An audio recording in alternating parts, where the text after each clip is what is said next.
برادران ملت اسلامی، السلام علیکم ورحمۃ اللہ وبرکاتہ۔ الحمد للہ الحنان المنان الذي خلق الانسان وعلمه البيان، والصلاة والسلام على رسوله سید الانس والجان وعلى آلہ واصحابہ ذوی الخیر والاحسان، اما بعد فأعوذ بالله من الشيطان الرجيم، بسم الله الرحمن الرحيم، وقل جاء الحق وزهق الباطل إن الباطل كان زهوقا، صدق الله مولانا العظیم۔ بارگاہ رسالت معاب صلی اللہ علیہ وسلم میں درود پاک کا ہدیہ پیش کریں۔ اللہم صل علی سیدنا و مولانا محمد معدن الجود والکرم وآلہ واصحابہ الکرام وابنہ الکریم وبارک وسلم صلاة دائمة سرمدا ابدا۔ عزیزان گرامی وقار، میں یہ چاہتا ہوں جہاں پر آ کر ہم رکے تھے وہیں سے ہم پھر آگے بڑھتے ہیں۔ ہم رکے تھے کہاں آ کر؟ کچھ دیر کی خاموشی ہے، اس کے بعد ہم آگے بڑھتے ہیں، اس لیے کہ مجھے کوئی شعر اب یاد کرانے کی ضرورت نہیں اور نہ ہی کسی کے سامنے کچھ بولنے کی ضرورت ہے۔ حالات تو ایسے تھے کہ جو نان مسلم تھے وہ بھی ہمیں جیل میں دیکھ کر یہی کہتے تھے کہ آپ ہی نے کہا یہ فلاں بات۔ ہم نے کہا اللہ تبارک و تعالیٰ نے تم کو بھی یاد کرا دیا۔ میرے عزیزو، ستیزہ کار رہا ہے ازل سے تا امروز، شرار ابو لہبی سے چراغ مصطفی بھی۔ یہ آج کل کے معاملات نہیں، ابتدا سے حق اور باطل کے معرکے ہوتے رہے۔ لیکن ایک بات میں آپ سب کو بتانا چاہتا ہوں، مظفر کو مقید نہ سمجھ اے سیاد۔ سیدنا مظفر حسین کچھوچوی رحمۃ اللہ تعالیٰ علیہ جیل گئے تھے، قید میں تھے، تب انہوں نے یہ شعر کہا تھا کہ مظفر کو مقید نہ سمجھ اے سیاد، میری یہ اسیری بھی سنت آبائی ہے۔ میرے آبا و اجداد کی سنت ہے جس پر میں عمل کر کے آ رہا ہوں، میرے بزرگوں کی یہ سنت تھی۔ بہرحال جن کو جس راستے سے مجھے گزارنا تھا، لوگوں کے دلوں میں یہ ٹھنڈک تھی شاید کہ زبان بند کر کے چند دنوں کے لیے قید کر دیا جائے، مگر میرا عقیدہ یہ تھا کہ اللہ تبارک و تعالی جب تک چاہے کہ کوئی اس کے لیے پابندی نہیں لگا سکتا۔ وَإِن يَمْسَسْكَ اللَّهُ بِضُرٍّ فَلَا كَاشِفَ لَهُ إِلَّا هُوَ۔ رب تعالیٰ فرماتا ہے اگر اللہ تعالیٰ تمہیں کوئی مصیبت دے تو اس کے علاوہ کوئی ٹال نہیں سکتا۔ وَإِن يَمْسَسْكَ اللَّهُ بِخَيْرٍ فَلَا رَادَّ لِفَضْلِهِ، اور اللہ کسی کو بھلائی دے دے تو پھر اس کو روک بھی کوئی نہیں سکتا۔ مولا تبارک و تعالیٰ اگر کسی کو کوئی مقام عطا کر دے تو ہزاروں کیڑوں کے پھڑپھڑانے سے وہ مقام ختم بھی نہیں ہو سکتا۔ اللہ تبارک و تعالیٰ جس کو بڑھانا چاہے اس کے لیے کوئی راستہ رکاوٹ نہیں بن سکتا۔ اس لیے کہ ہم نے تاریخ میں دیکھا ہے پیبند لگے کپڑے پہننے والے، پیروں میں چپل نہیں تھے، جن کے ناخن تک اکھڑ جاتے تھے، لیکن وہ جب چلتے تھے قیصر و کسریٰ بھی کانپتے تھے۔ جن کا ہی یہ نعرہ تھا ٹل نہ سکتے تھے جنگ میں اگر اڑ جاتے تھے، پاؤں شیروں کے بھی میدان سے اکھڑ جاتے تھے، حق سے سرکش ہوا کوئی تو بگڑ جاتے تھے، ارے تیغ کیا چیز ہے ہم توپ سے بھی لڑ جاتے تھے۔ یہ وہ صحابہ کرام اور اسلاف کرام، ان کا یہ معمول تھا۔ بظاہر ان کے پاس کوئی اسباب نہیں تھے لیکن اللہ کی مدد تھی۔ وہ پانی کی طرح بہتے ہوئے چلے گئے، نہ چٹانوں نے ان کا راستہ روکا، نہ دریاؤں نے ان کا راستہ روکا۔ وہ جس طرف سے جاتے تھے اللہ تعالیٰ ان کے لیے راستے بناتا تھا۔ عزیزان گرامی وقار، کون ہے وہ جو دریائے دجلہ میں اپنے گھوڑے دوڑائے تھے؟ کون ہے وہ جو دریا میں اپنی کشتیاں ڈال کر جلا دیا تھا کہ واپس جانے کا کوئی تصور نہ ہو؟ یہ سب میرے مصطفیٰ کریم کے دیوانوں کی ہی بات تھی۔ اسی لیے آج بھی دنیا گھبراتی ہے تو شانے لوگوں سے نہیں، دیوانوں سے ہی گھبراتی ہے۔ بہت زیادہ چالاک رہنے والوں سے نہیں، دیوانوں سے دنیا گھبراتی ہے، اس لیے کہ دنیا کو پتا ہے، دنیا جانتی ہے کہ دیوانہ کہاں دیکھتا ہے کسی کو پتا نہیں۔ اور یہ اس دیوانے کی بات کر رہا ہوں جس کے لیے اللہ کے حبیب صلی اللہ تعالیٰ علیہ وسلم کی عزت و وقار سب سے اول ہے۔ عزیزان گرامی وقار، آج آپ کے سامنے حاضر آیا، یہ میرے استاد گرامی، مربی، استاذ الاساتذہ، برادر گرامی حضرت العلامہ مفتی زبیر احمد صاحب قبلہ ادام اللہ اقبالہ، جنہوں نے دن رات ایک کر دیے تھے۔ میرے خیال سے 8 مہینے میں جتنے ان کے بال سفید ہوئے اس سے زیادہ نہیں ہوئے ہوں گے، صرف اس لیے نہیں کہ ایک بھائی کے لیے، اس لیے بھی لڑ رہے تھے کہ ایک عالم کے لیے جس سے دین کا بہت سارا حصہ وابستہ ہے۔ ان کی محنتیں رائگاں نہ گئیں۔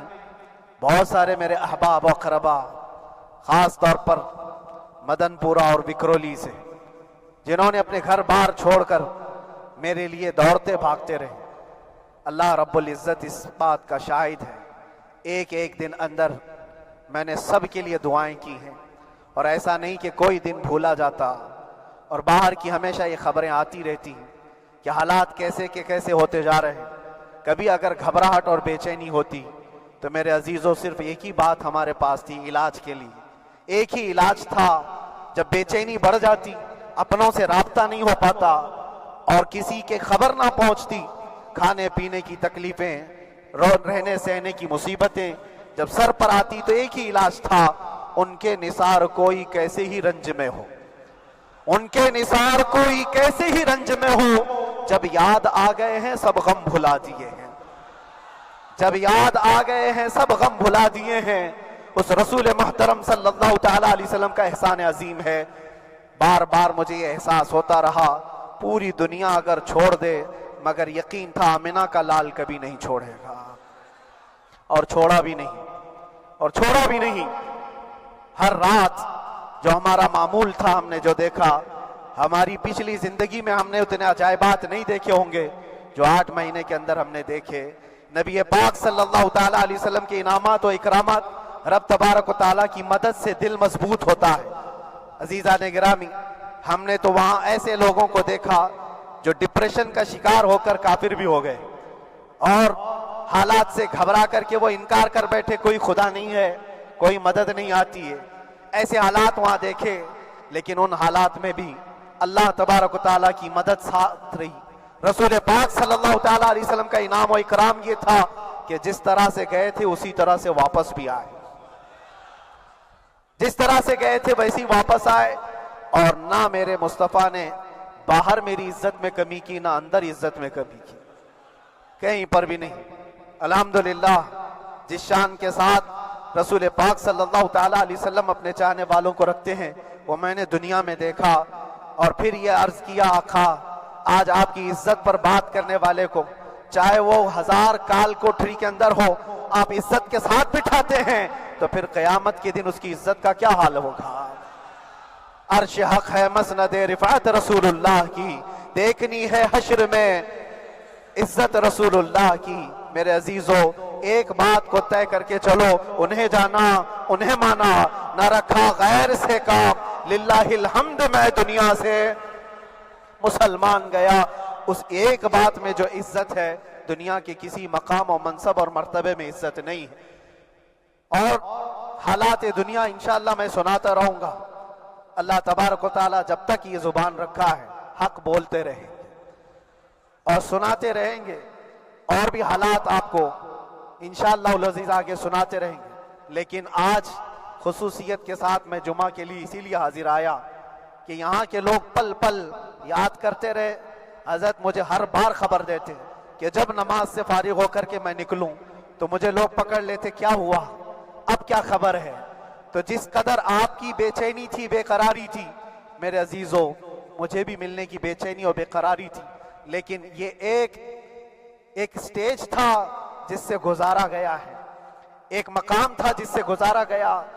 میں تو ایک نکما آدمی، میں تو ایک کم پڑا ہوا ہوں، لیکن آپ کو بزرگان دین کی اگر تاریخ پتہ ہو، امام اعظم ابو حنیفہ رضی اللہ تعالیٰ عنہ، جن کو ناحق جیل میں رکھا گیا تھا، امام موسیٰ کاظم رضی اللہ تعالیٰ 7 سال تک قید میں رہے۔ یہ کون امام موسیٰ کاظم؟ جن کے دربار میں جانے کے لیے غوث اعظم عبد القادر جیلانی رضی اللہ تعالیٰ 4 کلومیٹر دور اپنی چپل اتار دیا کرتے تھے۔ امام موسیٰ کاظم کا وہ دربار ہے جن کو باب الحوائج کہا جاتا ہے۔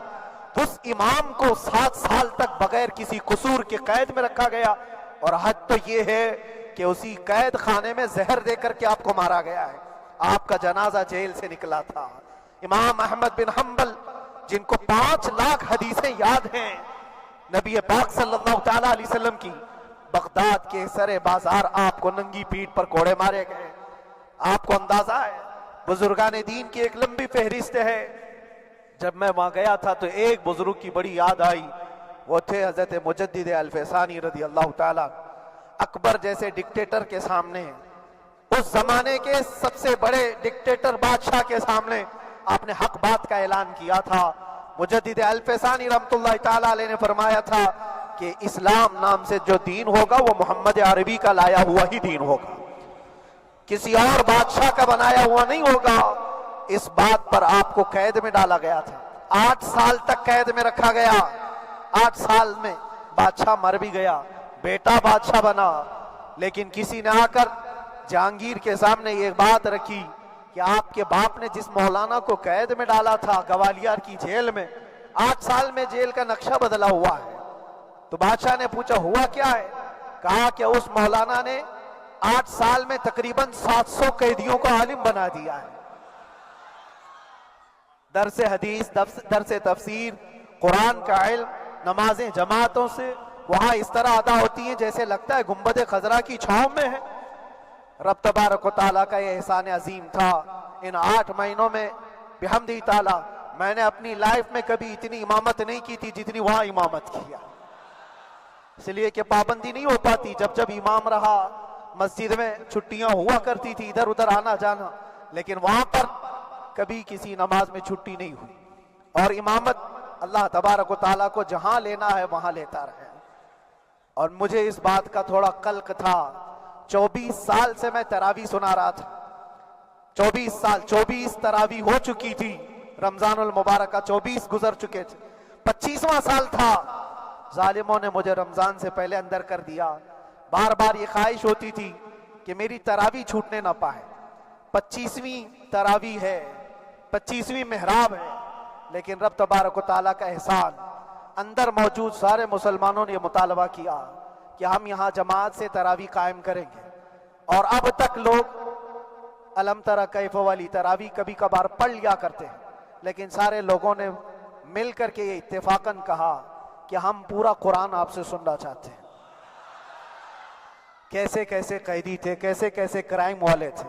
میں نے کہا آج میں ایک دن پڑھاتا ہوں، ایک پارہ پڑھوں گا، آپ کو اگر لگے تو بتا دینا، بھاری پڑ جائے، کیونکہ لوگ سارے کرمنل ہیں اور کئی طرح کے جرائم کیے ہوئے لوگ ہیں۔ نماز دین سے کہاں زیادہ رشتہ، کہاں ہو سکتا ہے یہ گھبرا کر بھاگ جائیں۔ ایک دن پڑھاؤں گا، اگر آپ کو لگے تو بول دینا، نہیں تو کل سے الم تری۔ پہلے دن تراویح پڑھا ہے، دوسرے دن سارے لوگوں نے کہا آپ نے ایک پارہ پڑھایا ہے، سحری تک بھی پڑھائیں گے تو انشاءاللہ کھڑے رہیں گے۔ یہ جو استقامت، یہ ساری چیزیں دلوں کا جمع ہونا اور ہماری طرف دلوں کو پھیر دینا بغیر اللہ کی مدد کے نہیں ہوتا، رسول پاک صلی اللہ تعالیٰ علیہ وسلم کے کرم و احسان کے بغیر نہیں ہوتا۔ وہ تراویح بھی پڑھتے رہے، تفسیر قرآن بھی سنتے رہے اور قرآن کی تعلیم بھی لیتے رہے۔ پھر مجھے اندازہ یہ ہوا کہ رب تبارک و تعالیٰ کی منشا یہ تھی کہ ہماری تراویح کی محراب کی سلور جبلی جیل کے اندر ہو جائے۔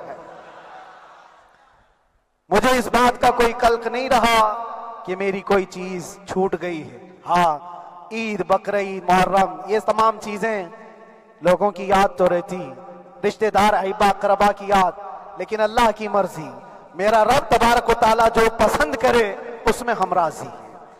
اگر مولا یہ چاہتا ہے کہ میں تنہا پڑھوں تو اس کی رضا میں ہم راضی ہیں، اگر وہ چاہتا ہے کہ مجمع ہزاروں میں ہم نماز ادا کریں تو اس کی مرضی پر ہم قائم ہیں۔ عزیزان گرامی وقار، صبر اور سکون کے ساتھ جو حالات گزرے اس میں سب سے بڑا کردار آپ سب کی دعاؤں کا ہے، سب کی دعاؤں کا۔ مشائخ، سارے پیران اعظام، تمام سلاسل کے اور ہر مسجد کے امام اپنے محراب اور منبر سے جو دعا کرتے رہے، یہ سارا ذخیرہ میرے لیے اتنا بڑا ہے جس کو میں بیان نہیں کر سکتا۔ ہر ایک کی جانب سے دعائیں، عورتوں بچوں کی طرف سے منتیں، روزے، نہ جانے کیا کیا کر لیا۔ پھر مجھے اندازہ ہوا کہ صرف اپنے آرام، اپنے راحت کے لیے پھڑپھڑانے سے کچھ نہیں ہوگا۔ رب تبارک و تعالیٰ یہ چاہتا ہے کہ پوری امت مل کر کے اس فقیر کے لیے دعا کرے، اور اللہ تعالیٰ کو جب تک منظور تھا تمہاری دعائیں ہوتی رہی۔ بعض لوگوں کو یہ خیال بھی آیا، کچھ میرے احبا اقربا رشتہ داروں نے بھی کہا اتنی ساری دعائیں ہوئی، اتنی ساری دعائیں ہوئی، قبول کیوں نہیں ہوتی؟ ایک بات یاد رکھو، پوری دنیا مل کر کھڑے ہو کر دعا کرے، اللہ کی قدرت پر کوئی کام کرنا واجب نہیں ہے، اللہ پر کوئی چیز واجب نہیں ہے۔ اگر وہ اپنے فضل سے عطا کر دے تو اس کا احسان ہے، اس کا احسان ہے۔ اب چاہے وہ سال بھر میں قبول کرے کہ 5 سال میں قبول کرے۔ ایک بات یاد آتی ہے میرے عزیزو، ہماری قید تو 8 مہینے کی ہوگی، ان بزرگان دین کی قید 8 سال 7 سال۔ امام محمد بن حسن عسکری 20 سال تک قید میں رہے، 20 سال تک اندر سلاخوں کے پیچھے بند رکھا گیا۔ یہ اہل بیت اطہار ہیں، ائمہ اعظام ہیں، ان کی تکلیفیں دیکھ کر پھر ہماری تکلیف چھوٹی لگتی، اور پھر نبی پاک صلی اللہ تعالیٰ علیہ وسلم کی یاد آتی۔ صرف اس بات کا ہمیں فخر تھا کہ تم نے کبھی چوری کے الزام میں تو نہیں گرفتار کیا، کسی گھناؤنے الزام میں تو نہیں گرفتار کیا۔ ہاں اگر کسی بات پر گرفتار کیا ہے تو ان سے پوچھو تو اب یہ بولنے میں بھی شرم کرتے ہیں، مولانا کو کیوں گرفتار کیا ہے، مولانا کو کیوں اندر رکھا ہے؟ شرم آتی ہے بولنے میں، کیونکہ انہوں نے کچھ ایسا بولا تھا جس کو بولنے میں شرم آتی۔ کیا بولا تھا میرے عزیزو؟ یہ ایک الگ کہانی ہے، ابھی میں اس پر کچھ گفتگو نہیں کرتا، اس لیے کہ ہر ایک کو یاد ہو چکی ہے، ہر ایک کو یاد ہے، میں اس کہانی کی طرف نہیں جاتا۔ لیکن اتنا مجھے آج اس ملک میں رہتے ہوئے احساس ہے کہ ابھی بھی انصاف ختم نہیں ہوا ہے۔ انصاف پوری طرح ختم ہو جائے تو اللہ کا عذاب آ جائے گا، اللہ کا عذاب آ جائے گا۔ چند لوگ نا انصافی کر سکتے ہیں، لیکن پوری کی پورے روئے زمین پر رہنے والے انسان نا انصافی کرے، ایسا نہیں ہوتا۔ ہمارے حق میں سپریم کی طرف سے جو انصاف آیا ہے، ہمارے دل میں اس قدر جگہ ہے آج، اور اس قدر احساس ہے کہ ہمیں یہ اندازہ آج بھی ہوتا ہے کہ چاہے کچھ بھی ہو جائے لیکن انصاف پوری طرح سے مر نہیں سکتا، انصاف پوری طرح سے مر نہیں سکتا۔ یہ ہمارا ملک عزیز ہندوستان کسی خاص آدمی کے ٹھیکیداری میں نہیں ہے، سبھی کا خون شامل ہے یہاں کی مٹی میں، کسی کے باپ کا ہندوستان تھوڑی ہے، ہمارا بھی ہے، آپ کا بھی ہے، سب کا بھی ہے۔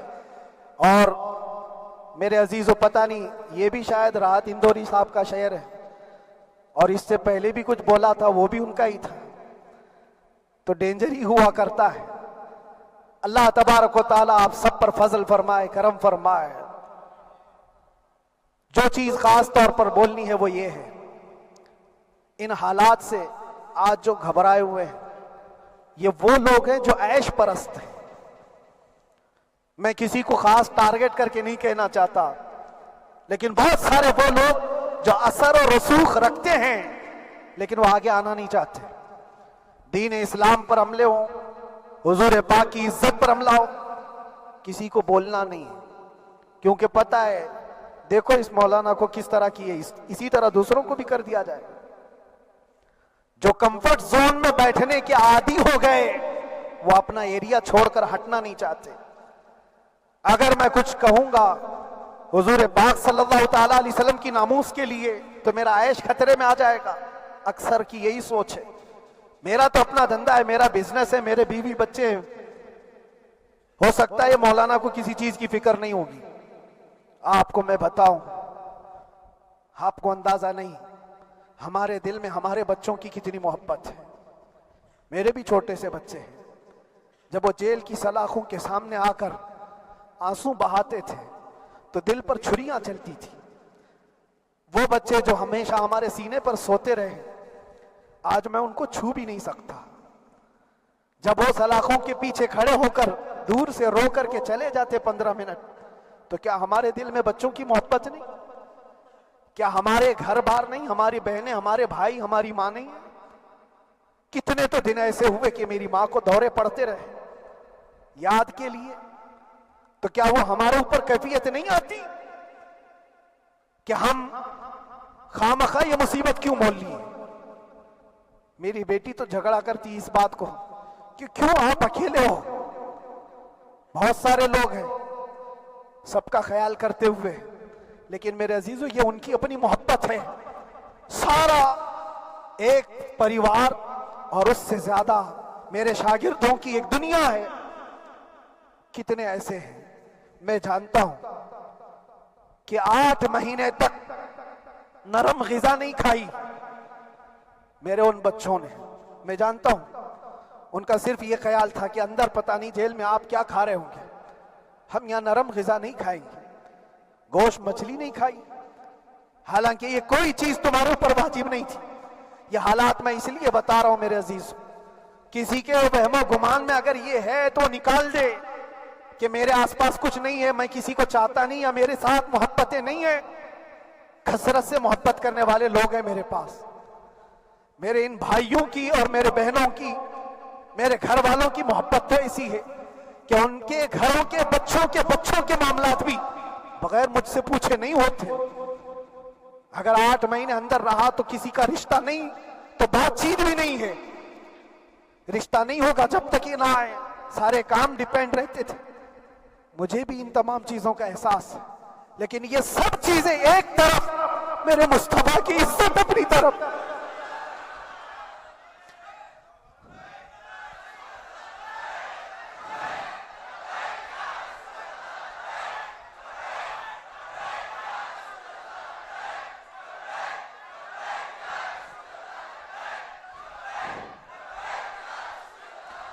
میرے عزیزوں,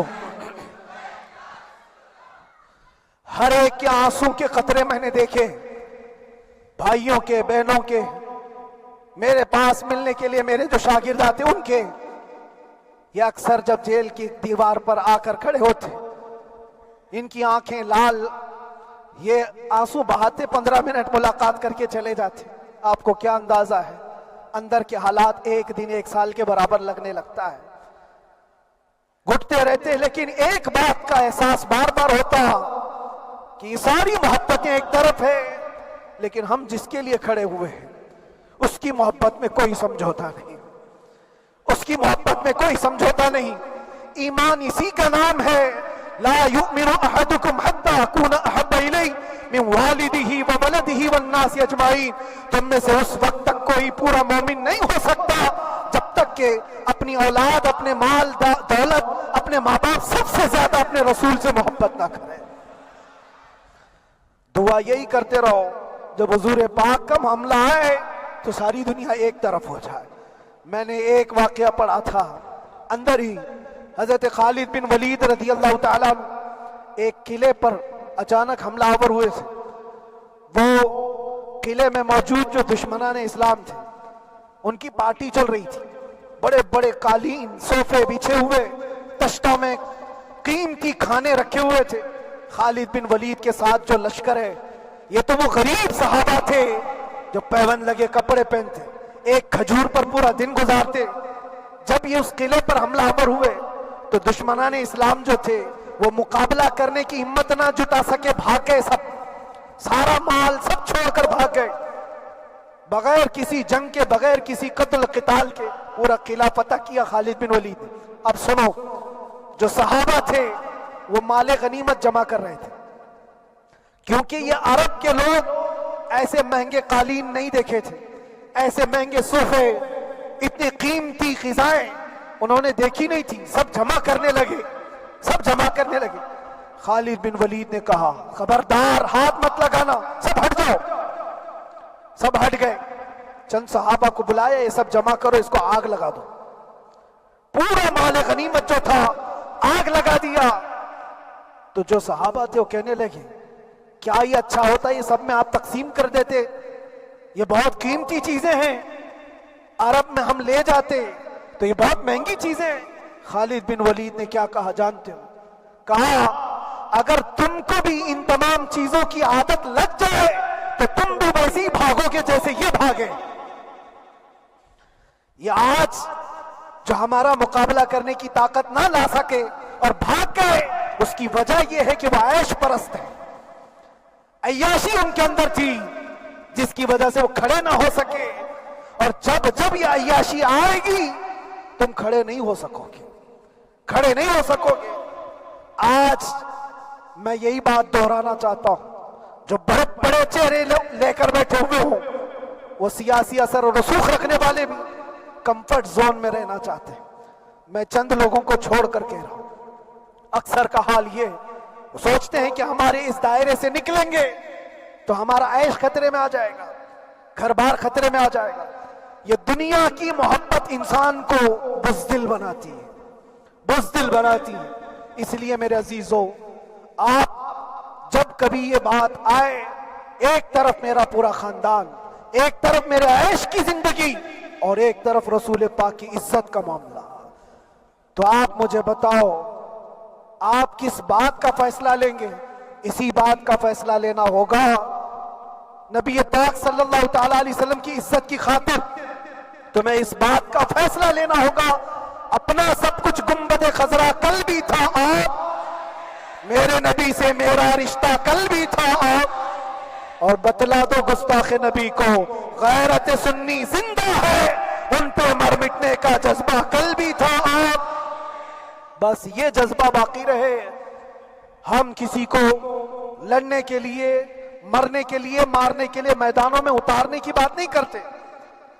میں اکثر اپنی تقریروں میں کہا کرتا ہوں، یا آپ سے پہلے بھی کیا، اگرچہ میری تقریروں کو ڈائیورٹ کیا جاتا ہے، آج بھی بہت لوگ ہوں گے، بلکہ آج مدن پورہ کا یہ پہلا جمعہ ہے، مجھے اندازہ ہے پورا ہندوستان نہیں باہر بھی سب کی نظریں اس پار ہیں کہ آنے کے بعد یہ کیا بولتا ہے، آنے کے بعد یہ کیا بولتا ہے۔ سب اسی انتظار میں ہیں، میں سب کو ایک ہی میسج دوں گا، آنے کے بعد وہی بولے گا جو پہلے بولتا تھا۔